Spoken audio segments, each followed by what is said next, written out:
আসসালামু আলাইকুম। আপনারা সবাই কেমন আছেন? আশা করি আপনারা সবাই ভালো আছেন। আমি আল্লাহর অশেষ রহমতে আপনাদের দোয়ায় অনেক ভালো আছি। তো আলহামদুলিল্লাহ, একতলার গ্রিলের সম্পূর্ণ গ্রিল রেডি হয়ে গেছে। তো আজকে ফিটিং এর কাজ চলতেছে। আলহামদুলিল্লাহ, দেখতেছেন গ্রিল ফিটিং এর কাজ করতেছি।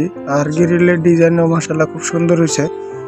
তো এই যে ফিটিং এর কাজ চলতেছে। তো দ্বিতীয় তলায় তো আমাদের শো এর কাজ চলতেছে। এই যে দেখতেছেন সামনের সাইডের একটা জানালা আর একটা গেটের কাজ করা হয়েছে। তো আরেকটা বাকি রয়েছে সামনের দিকে। দেখতেছেন সামনের দিকে লোবারের কাজটা হয়ে গেছে, যে লোবার ঢালাই সম্পূর্ণ হয়ে গেছে, শুধু সৌদা ঢালাই বাকি। তো এইদিকে স্ল্যাব ঢালাইয়েরও কাজ শেষ হয়েছে। তো মাশাআল্লাহ, তো মোটামুটি কাজ দ্বিতীয় তলারও শেষের দিকে গাঁথনির।